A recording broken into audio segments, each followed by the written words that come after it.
Welcome, fellow horror hounds, and welcome to the latest episode of Talk and Stalk, your unholy home for horror. I'm your host, as always, Barry, and I have a very special episode today. I'm joined today by a special guest, the producer and actor of the forthcoming fan-made film, Valentine Bluffs, which is going, I believe, to act as a sequel to the 1981 cult slasher film, My Bloody Valentine. I'm joined today by Roland Keller. Nailed it. Thank you for having me on, brother. Yeah, for the audience out there, this is the second recording. I actually said his name wrong to begin with, and I do apologise for that. He did tell me he's been called a lot worse. Yeah. But really glad to have you here, Roland. Thanks for taking the time out to do this. No, man, it's a pleasure. You're a good dude. We're on a similar horror fan group, so we're kind of familiar with each other already. And I appreciate you reaching out to me, man. That's all right, no problem. The honour's all mine. And like I said, I mean, this film has this short film. How long has it actually been in development for now? Tom had the idea about 2 years ago, I want to say. And he went to a horror convention. Okay. And he stumbled across a cosplayer by the name of Chuck Ryan. He didn't know that at the time. But he took one look at his cosplay as the miner, and he said, "Wow, this is amazing! I've never seen such great detail with a cosplay, such level of care and detail in a costume like that." Yeah. So he was like, "I have to find this guy to reach out to him." He didn't think to get his name or number when he took a picture with him at the con.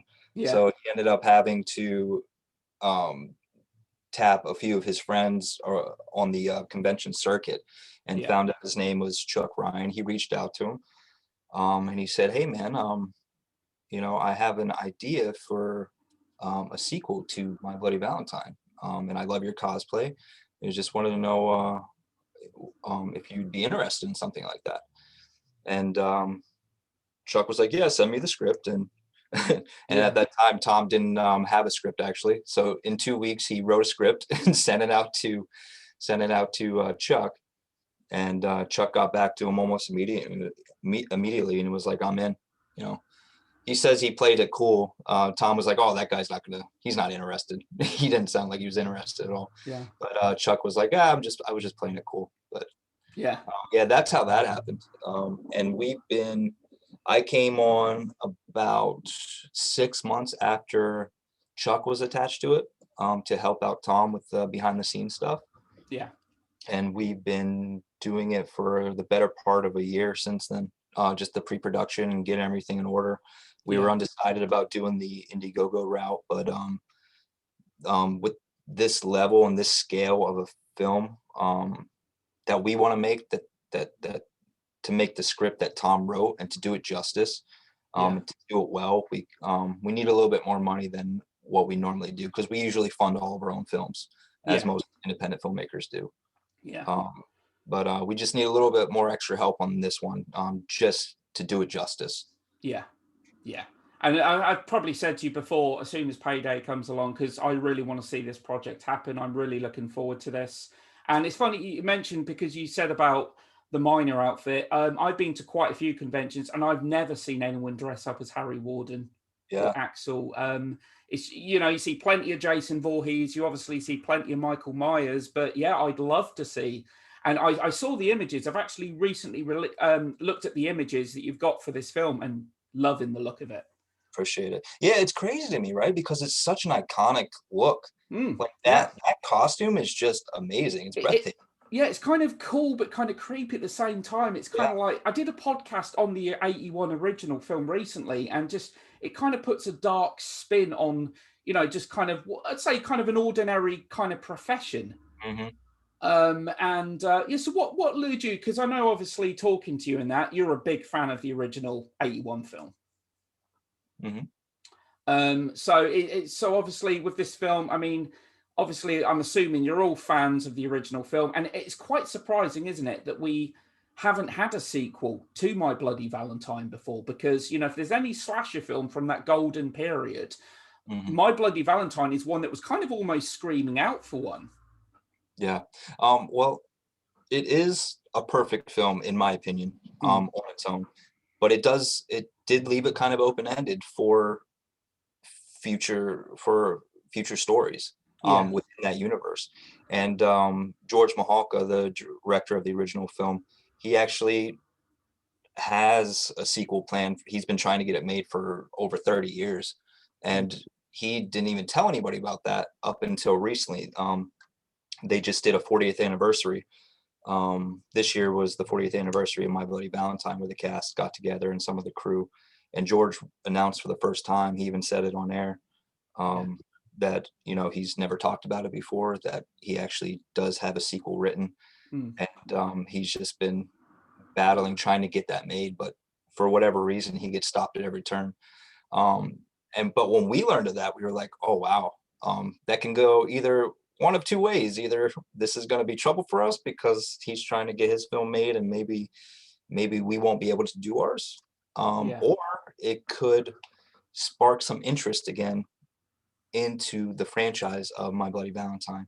And ultimately, at the end of the day, that would be amazing, if, because we definitely don't want to do anything that would hurt the franchise itself. We want to elevate it and we want to bring life back into it because we do love it. We are fans first and foremost. Yeah. And if we can have some small part into getting George's legitimate project up and off the ground and team, I would be more than happy with that. Yeah. That'd be great. That, I mean, it's like you said, that it has a cult following. It has a fan base out there. I know a lot of people that regard this. You know, this is my favorite slasher film from 81. 81 was the busiest year in the history of slasher movies. You know, we had the likes of Halloween 2, Friday the 13th Part 2, Prowler, Happy Birthday. You know, the list goes on. And My Bloody Valentine is my favorite. Prowler's a great movie, though. The Prowler is great. And there are great. There are similarities, aren't there? There are certain similarities between the two. I think both. I mean, I'll admit, I'll confess, I hadn't seen the uncut edition of My Bloody Valentine until a few years ago, and wow, I mean, the gore effects are just top notch. It's certainly, I think, one of the more brutal slasher films of the era as well. And I just love the ending. You said, like, with an open ending. I love that, where he's like, "Oh, is it Sarah? Be my Valentine?" And he laughs hysterically as he walks off. It's just great. Yeah. It that laugh at the end, especially with the Ballad of Harry Warden, the opening of the yeah. I love it's so good, man. I love it.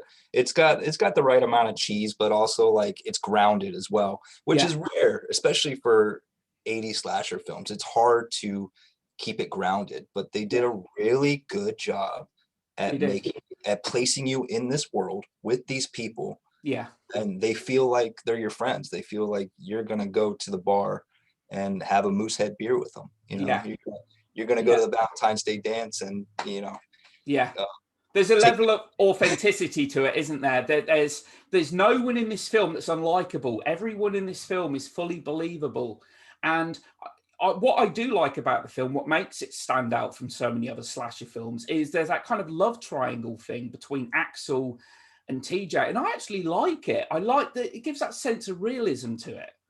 I'm glad you actually brought that up, because a lot of people miss that My Bloody Valentine is a love story, first and foremost. Yeah. It is a lover's tryst, man. It's, you got this guy who, they were probably high school sweethearts, TJ and Sarah. He goes out to California to, better his life, or make something else happen, get out of his small town. And how many of us haven't felt that way, that where we feel trapped or isolated in our town? You grow up with the same people with the same ideals, but you feel like the black sheep. You feel like there's something more for you out there.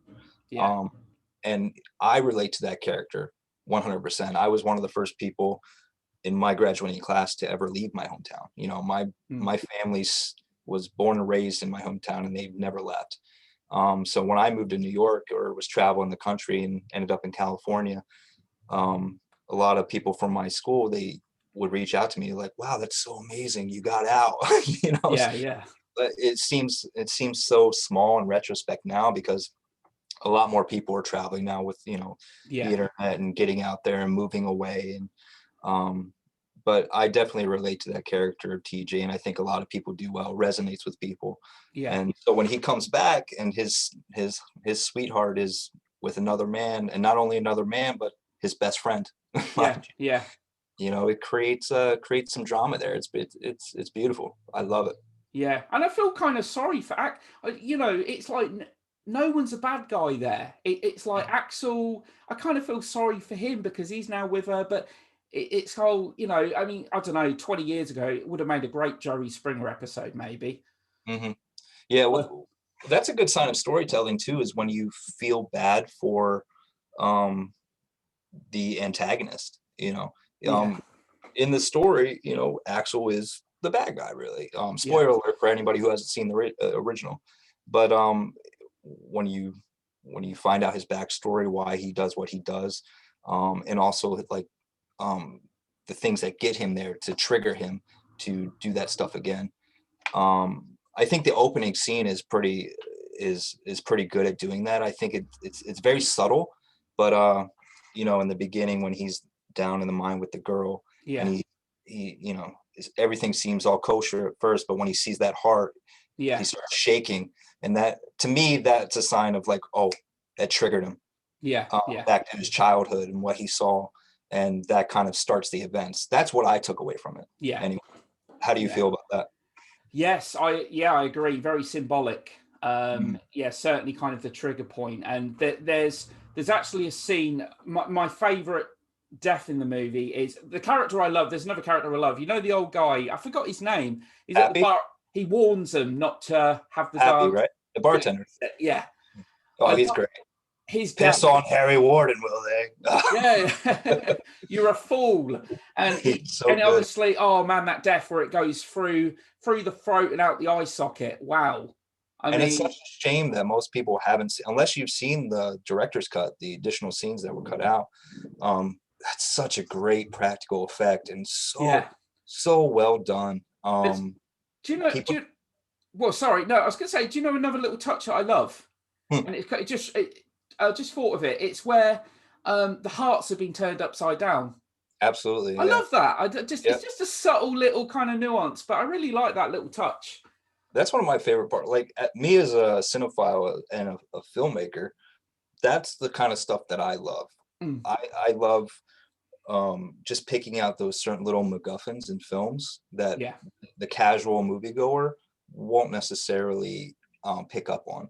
yeah, Um, but if you're paying attention, they're sprinkled throughout the entire movie. yeah, You know what I mean? When Sylvia gets picked up by her head from by her boyfriend, and then all of a sudden she dies a very similar fashion, the same yeah, way when she gets picked up by her head and put on the steam pipe. yeah, Stuff like that it's great storytelling. It's beautiful to me. I love yes. That's an awesome effect. And also the again in the uncut edition, seeing I believe her name was Mabel in the washer, that. the dryer, and actually seeing her corpse for a few seconds. It really has a sadistic nature in its kills to the film. But like you said, at its core, it's a love story as well. Oh, poor Mabel. She almost Yeah, got her guy at the end. yeah. All she wanted was her sweetheart and her box of chocolates. Well, But no, she's not asking much for life, is she? Do you know what I mean? right? It's but what I like as well, I've read about your film, your project, is that you're actually shooting, and I believe is it northeastern Pennsylvania, Correct. in a mining town, which again giving it a great level of authenticity. Absolutely. You know, we've gone back and forth. Obviously, it's a little bit harder now with everything that's going on in the world with certain countries being locked down. But we have considered shooting it in Canada as well, in the original Oh, town. okay. But logistically and realistically, most likely we're going to keep it in the northeastern Pennsylvania area because it Okay. is a rich coal mining town. Um, it has a lot of history there, and it's not too far off aesthetically from the town of Valentine Bluffs in the original film. Um, Okay. so I think it works, and 40 years later, it kind of makes sense. Yeah. And we're gonna have levels of reality there where a lot of small towns that rely on jobs like coal mining Yeah. for example, it's like a lot of those jobs are gone now. You know, a lot of people are out of work. A lot of people are just angry because, Yeah. you know, they're kind of forgotten. Yeah. You know, after those jobs are gone, what's next? You know, Yeah. some of these guys have been doing hard labor work for their entire life, and now their back is shot, or their knees are shot, or their Yeah. lungs are gone. And what do they do then? They don't have, a lot of them don't have money saved. You know, No. they work paycheck to paycheck. And you know, Yeah. we're going to explore elements of that, like what happened to these people after the events of the original 40 years later. You know, are some of the original characters, are they still in that town? Do they try to get away, Yeah. leave that past behind? Are they still working in the mine? Is the mine Mm. still up and running? Is the legend of Harry Warden and Axel, are they still around, or are they distant memory? Yeah. So we're going to explore elements of that as well, and try and keep it as grounded as possible, because I think that's really the beauty of the original one, how grounded it was, and Yeah. the levity as well. Like there's comedy in there that doesn't take away from the story. It only elevates it and makes you like these characters even more. So we want to explore that as well. Yeah. Oh, that's great. Yeah, really excited. I mean, the thing is, as well, it's so, like you said, a very dangerous profession. I know the original movie was such a challenge, wasn't it? Because they had to be careful of the methane gas levels. Hmm. And I think they could only use a certain amount of light at any one time. And so, because I believe the original was Nova Scotia, wasn't it, where it was filmed? I'm pretty sure. I'm pretty sure it was. I don't want to say yes for certain because I don't want to look like a fool. Yeah. But uh, yeah, I'm pretty sure it is in that area. so You know how Americans are with geography, so. so yeah, also, I think you can clarify this as well. In this movie, obviously, no CG, all practical effects. All practical effects. Tom Smith, he's an amazing special effects artist. He went to school with Tom Savini in Oh, Pittsburgh. You know, the master special effects artist, and he's been a working special effects artist for close to 20 years now. yeah, So maybe even more. He might be calling me after this, be like, "Hey, it's 25 years," yeah. or he'll be like, "Hey, don't make me sound so old." So I think it's safe to say we can expect some cool kills, some good kills in Absolutely. this film. Tom takes great pride in the special effects, and um, you know, he's definitely not going to put something out there that he's not happy with, because that's, you know, that's his bread and butter, the special effects. Yeah, He is a great storyteller. Like he's, you know, I'm not saying this just because I'm his friend, but I'm very observant, and somebody yeah. who he's somebody who collects scripts, not only writes them. And Okay. just because he loves storytelling, he loves the art of it, and he is a really good storyteller. Um, and so just seeing that how many scripts he collects, and how he's constantly writing and reshaping his stories, Yeah, you know, I respect that, and I'm really looking forward to people seeing what he can really do when he's let loose. Because yeah. not only are his special effects going to be look amazing, but he's also very gifted as far as telling a story goes, and building characters, Yeah. and that sort. Yeah, I mean, this is what I like. This is what has me really excited. Is, you know, this is made by passionate fans as Hmm. well. You know, it's not a big studio trying to, you know, make huge amounts of money, and you know, it's left in the hands of people that genuinely have a passion for the thing that they're working on. Yeah, Um, absolutely. That's one of the reasons why the original cast has been so supportive of us. mm, You know, I can't go into too much detail about it out of respect for them. yeah, But you know, we have been in talks with them, and they have given us their blessing, which is amazing, and they're all great people, yeah, and they're all very close, and they're all very tight knit, and just some of the kind things that they've said about the script and their excitement for it. They were actually really surprised that people love the original film so much to this day, that yeah, they spend so much of their time and their own money yeah, to to to see the story 40 years later, to pick yeah, up where the story left off, or even to, you know, yeah, even care. You know, a lot, it's surprising because a lot of people have reached out to us, and they were like, wow, like, I'll be honest with you guys, we're really surprised how well you guys did in the first 2 weeks of your campaign.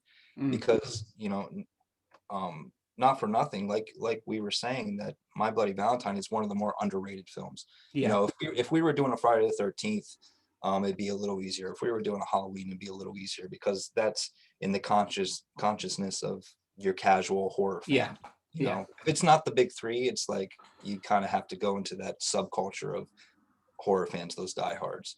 Yeah. And yeah, so we thought we would be struggling there at the beginning, and a lot of people reached out to us, and they were like, good for you guys, because we haven't even announced any celebrity cameos yet. We're still we're still waiting for some ink to dry on that stuff. So okay. So there is the possibility of some original. I know obviously you can't go into details and spoilers or anything, but there is the possibility of an appearance or two, maybe. yeah, there's a possibility, but stay Okay. tuned. We'll see. Okay. And I believe this is you're angling towards, is it Halloween release this year? That was, everything's up in the air. Okay, yeah. Originally we wanted to release it to coincide with the 40th anniversary. But because of everything that's going on, it just wasn't possible. And we would rather take our time and make the film that we want to make, as opposed to rushing it for a specific date. So we're slated to start, depending on how well the Indiegogo campaign goes with the stretch goals and everything, we're looking to start shooting around late August, early September. Okay. And then the initial idea was like, we could definitely have it done by October for a Halloween release. But Okay. then we were kind of mulling it over and thinking about it. We were like, maybe we do it for a Valentine's Day release. That would be, yeah. Nothing's set in stone. We're definitely gonna film it regardless of if this campaign is successful or not. Just because we have a story to tell, we want to tell it, and we think people are really gonna like it. Yeah. So we're definitely gonna film it regardless. We're gonna find a way. I'll max out my credit cards like Kevin Smith if I have to. just no armed robberies or having to resort to prostitution or anything like that. Okay. Oh man, Just keep it, keep it civil. Yeah. Oh, that part of my life is done. Yeah. I'm done. I'm a ladybird now. Yeah. Yeah, I mean, also as well, there was something else I was going to say regarding it. I noticed online actually, and I actually want to get hold of one. I believe it's Fright Rags. You've actually got a Valentine's Bluffs T-shirt out. Yeah, absolutely. It's a great artwork done by Fright Rags. The miner on the front of the shirt, that's Chuck. He did the pose for that. It was funnily enough, it was taken in his kitchen by his wife. Oh, okay. And if you saw the original photo, you'd be like, wow, that's amazing what Fright Rags did. They ended up turning it into the design that you see on the shirt, and it's a great thing and great piece of work. And yeah, you won't be able to get it anywhere after the campaign. You can only get it obviously because of licensing and all that stuff. Yeah. All the proceeds go towards the film. Okay. And after the campaign, Fright Rags won't be selling it. It's gonna be us through the campaign, and that's it. Okay. Well, I'm going to be purchasing one on payday without a doubt. Love the image, love the T-shirt. So that's on the Fright Rags website. No, that's on our Indiegogo. Oh, that's the Indigo. Okay. Yeah, you can't get it on the Fright Rags website. You can only get it on our Indiegogo page. And if you type in Valentine Bluffs on Indiegogo, you'll be able to find it. Yeah. Okay. Awesome. Also, you should check out this Friday if you're looking to get a shirt, because we're doing a Fright Rags Friday, 20% off on the shirt. Okay. Get you a little deal there.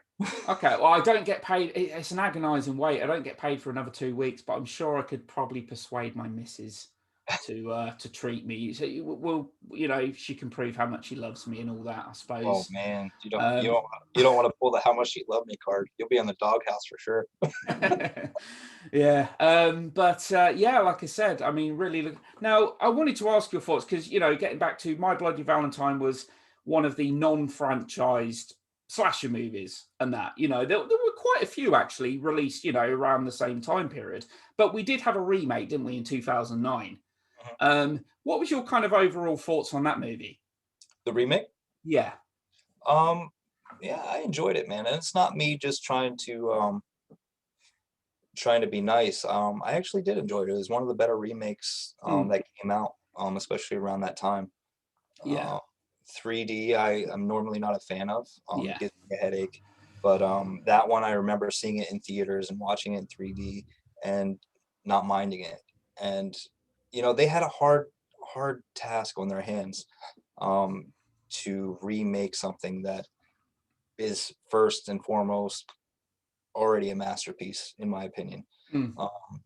Not only in horror, but just like cinema as well. Like if you want to talk about good storytelling, just go back and watch My Bloody Valentine and see how they did that movie, and it's a masterclass in filmmaking. And for the horror genre, it was a beautiful thing. I think it only elevated it. Yeah. I mean, I'll admit, the first time I watched My Bloody Valentine, it's one of them slasher films I'd heard of, but it was kind of almost kind of the forbidden fruit, if you will. I wasn't able to get hold of it anywhere, and a friend of mine had actually got a copy on VHS. Oh, nice. Very grainy quality, and I watched it, and I loved it, and I'm like, how the hell do you not, why is this taking me so long to watch? But it was just harder to get hold of back then.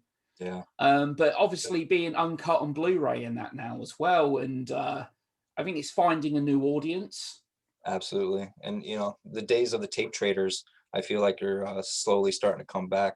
Yeah. I was a latchkey kid, so I was home alone by myself a lot, just watching all kinds of movies, but especially I lived in the woods, so late night horror movies. Oh, yeah.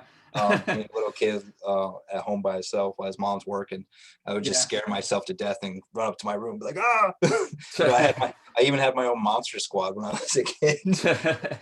Yeah, But, I mean, I'm with you on 3D as well, what you said about 3D. I find 3D to be just a gimmick, just a bit of an overpriced gimmick. I'm not really... A movie that did kind of like amaze me visually in 3D on the big screen was Avatar. Yeah, no, I love that one. Yeah. Like, from a technical standpoint, visually, it was absolutely beautiful to look at. When you see that one in IMAX, it's gorgeous. The color, the cinematography, the 3D, it just pops out at you. There's certain films that make it work and make it work really well. I think it's the difference of doing the gimmick after the fact as opposed to preparing and doing it with the idea that it's going to be a 3D release. Yeah. Because there's certain films that they see it as a cash grab. They see, this is working right now. This is hot right now. Yeah. Let's go back and make it 3D after it's already filmed. And that's usually where it doesn't work. At least. Yeah. No, yeah, I agree. I think they did that with films like The Lion King. They released it in 3D, and it's just, but I mean, you're right. It just screams cash grab. Yeah. But 3D is not a new thing. It's been around a long time. Films like Dial M for Murder and House of Wax. And that's a great movie in 3D. Yeah. Dial M for Murder. Oh, it's so good. I could watch that all day. Obviously remade under the title of A Perfect Murder in '98 with Michael Douglas and Gwyneth Paltrow. Yeah. But 82's Friday the 13th Part 3 utilized 3D, didn't it? Yeah. I like the harpoon scene. Oh yeah, correct. Yeah. Yeah, things like that, like Friday the 13th 3D and the remake of My Bloody Valentine in 2009. They were specifically made for 3D, and you can tell. Yeah. You definitely tell. And like I said, I think that's the difference. And they had, they were doing an uphill battle because it is a loved horror film by diehard fans, and they had a monumental task of kind of making it fresh and making it different. How they had to change up kind of the story between Axel and TJ. So they had a big task on their hands, but I think they pulled it off, man. The only thing my only thing I would say that lacked for me was just the realness of the characters. As far not to say that I don't like the actors themselves, but in that world, certain people just didn't fit for me. very pretty people, and you know, they're definitely the stereotype of like the Hollywood actors in horror movies Yeah, today. yeah. Just like the young, pretty Image people. sells and all that, doesn't it? And Yeah. I mean, hats off to, you know, because Jensen Ackles was in it, wasn't he? Oh, he's great. I And love him in yeah, Supernatural. he don't age, does he? He He doesn't. looks so damn good for his age. Yeah. And do you know what I find really ironic as well? My Bloody, because I'll agree. You know, I enjoyed it. I thought as slasher remakes go, it's one of the better ones. And I don't know if you liked Sorority Row, which came out the same year, but I thought that was an okay remake as well. But I think the '83 original is an underrated slasher movie. The House Yeah. on Sorority Row. There's a lot of underrated slashers, man. Yeah. So many that don't get their love. Do you know The Intruder? Oh, in '89. Yes. I did a great. podcast on that a little while ago. Scott Spiegel. Yeah, I enjoy it. I like it. Such a good movie. I love the table saw scene.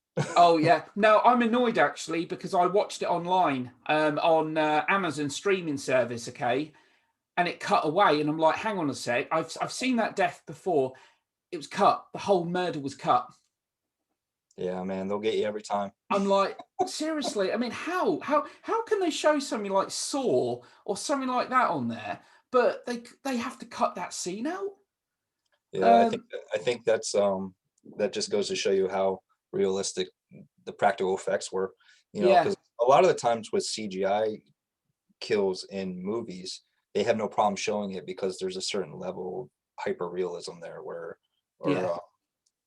you know your mind knows that this is not real. But sometimes with practical effects, it's like, wow.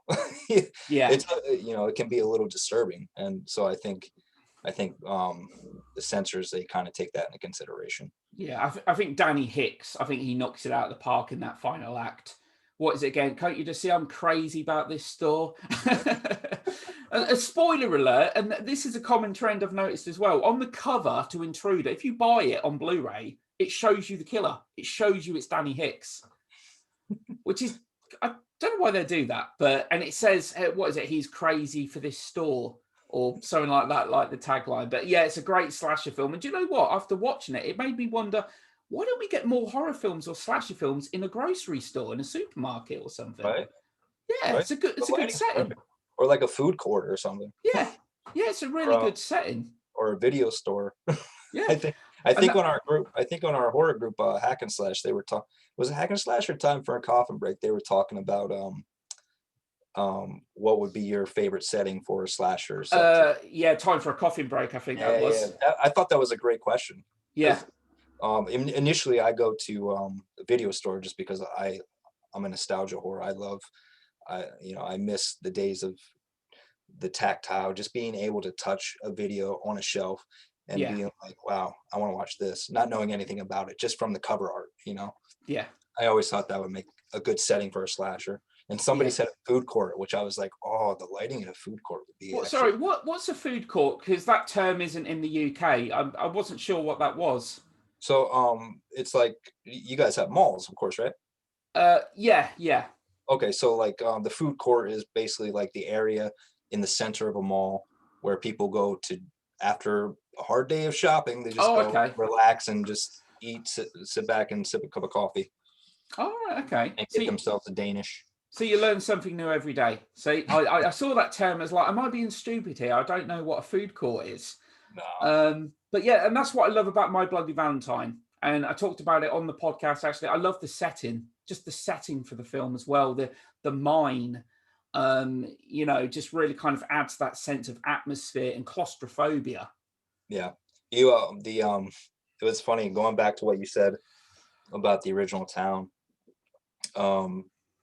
There's a story that George told on the 40th anniversary reunion where he was like, the original town where they filmed, they were so excited that Hollywood was coming to film in their little spot in the world, and that they raised, I believe it was like $50,000. Yeah. Ridiculous, to clean up to make it presentable for these Hollywood people who are coming into town. And as soon as the production team got there, they were like, what wanted it. They wanted what it looked like, didn't they? Yeah. And so they had to spend, I believe, like double or triple what it cost to clean it in order to dirty it up again. Yeah. But I always thought that was such a sweet story that this town went out of their way to raise money that they, they probably didn't have, just to clean up this mine to make it presentable for Hollywood. Yeah. Yeah. But yeah, so it's a quick question as well. Probably gonna have to wrap things up very soon. But I'm going to ask you, what's your, aside from The Prowler, which we talked about before, what's another slasher film from that golden age that you really like that doesn't get talked about enough? Man, well, we already said The Intruder. I like Chopping Mall. Chopping Mall's pretty good. All right, don't hate me. I've not seen Chopping Mall. It's I okay. have. I know. I need to. I knew. I have. It's robots, isn't it? The small robots wreaking havoc. Yeah, I've never seen it. I don't know if you consider it a slasher. Probably not. But I always like Night of the Comet. Yeah, good film. That's one of my favorite ones. And it's definitely not a slasher, but I am a huge fan of the Monster Squad. Like that was. Wolfman's got nards. Dude, that was one of my favorite movies as a kid. Like I said, I even have my own Monster Squad. Yeah. It was a Monster Squad of 2, my buddy Josh Harper and I. And then he ended up moving away a little too far, and then it became a Monster Squad of 1. So it was just me holding down the fort, protecting the world from vampires and werewolves. Yeah. I believe, I might be wrong here, but I believe Monster Squad may have been the first time in a live action film we ever had all of these horror icons on screen together. Yeah. Which was a big deal. I'm a huge fan of the Universal monsters. Me too. So they did their best. Tom Woodruff Jr., he did the special effects, and he was actually Gilman in the suit. Okay. I had the pleasure of meeting him actually at a convention. He's from my hometown. Right. Wow. And I didn't know that until they announced him at the thing. I was like, wow, Tom Woodruff is from my hometown. That's amazing. Yeah. And really nice guy, and he does amazing work. He's still active in the business. And that's my first introduction to him is Monster Squad. Yeah. Yeah, that was a favorite of mine growing up. Did you ever see, I believe it was 1967, have you ever seen Mad Monster Party? No, I haven't. I recommend that. Your face was like, how dare you, sir? No, to be honest, it is, I believe it is on YouTube. It is kind of obscure, though. It doesn't really get, Boris Karloff lends his voice. Basically, all of the monsters out there, the most iconic monsters, it's done via, I'm not sure if it's stop motion or puppetry. I think it's puppetry. But yeah, the Gill Man, the Invisible Man, Dr. Jekyll and Mr. Hyde, Dracula, they're pretty much all in one movie.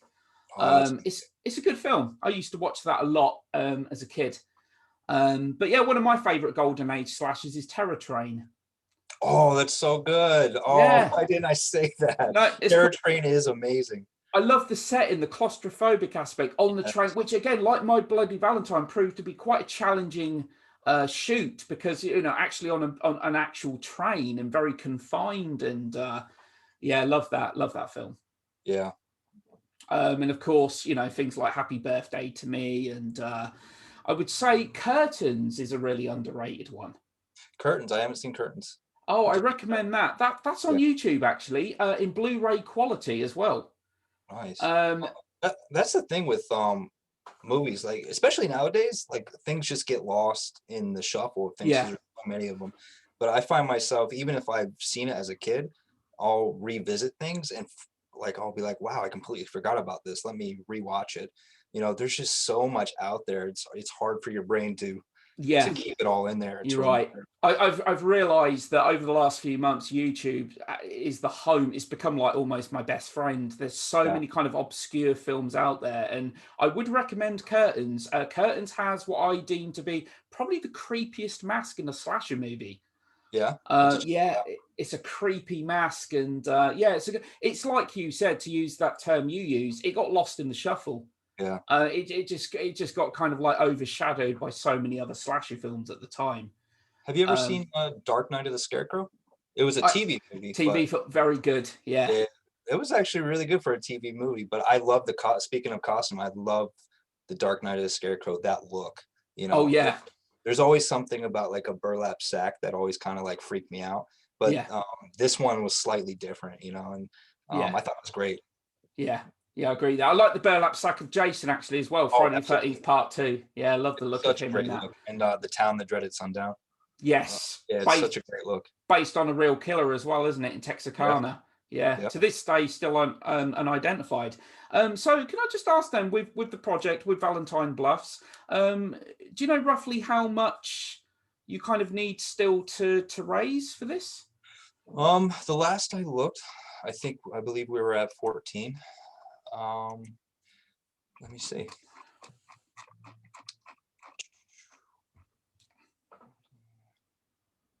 So we're just under 6 shy of our initial goal. Okay. And we set it low in the hopes that we could reach the goal in order Yeah. to get into the in-demand phase, Yeah. to where we can have a little bit more breathing room and a little bit more time to raise additional funds for stretch goals and stuff. Because ideally, to make the film that Tom wants to make, um, and and without cutting any corners, Yeah. to bring on people that we would love to bring on. Ideally, we would like to take home between 35 to 40. Okay. Uh, but if we hit that 20, and let's say we do roughly around 25 in a stretch goal, Yeah. we'll probably walk away with maybe 15 after all the taxes and Yeah. after all the fees and stuff like that. So we're still going to make a great film. It's just we might have to scale down a little bit. Okay. Well, I'm going to do the best I can to promote. And, as I said, when I get paid, I will certainly contribute towards it. I'd like for anyone that's, a My Bloody Valentine fan, any support, isn't it? However small, any support is just massively appreciated. Yeah. And the horror community has been great to us, man. And in general, you know, and we're very much appreciative of everybody who's been supporting us. Yeah. There's so many great, I'll be honest, right? It overwhelmed me just how many people are part of this horror community. Oh, yeah. I did not realize until I started podcasting about 10 and a half months ago. It's just, yeah, Yeah. it's staggering. And as you said, very kind of close knit, a lot of very friendly, helpful, passionate people. Yeah, who just come together for like the love of a common theme. Yeah. It's like punk music, man. If you're a punk rocker and you meet another punk rocker, it's like, wow, we have something in common. Or Yeah. the horror community, it's very much that independent spirit Yeah. of I'm a part of something, that community, and it's a beautiful thing. And Yeah. very much indebted to all the people who reached out to us. Yeah, it's great. And I urge anyone out there as well, because I think we talked about this just before the podcast. There's people out there I know that have only seen the 2009 My Bloody Valentine. We would urge them to watch the 81 film. Oh, Definitely, absolutely. will we? 100%. And this The is uncut version. Please watch the uncut version. Yes, definitely, without a doubt. Now, the uncut version I've got, you can actually tell where the uncut deaths, they're actually in a different quality. Yeah.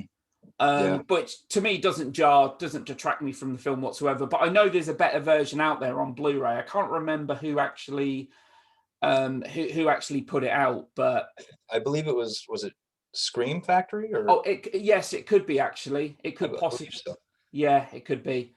But I've actually owned it for a while now, and a friend of mine loves My Bloody Valentine. He wants to buy it, but he's looked at the price online on eBay, and the cheapest he can find with shipping is about £60.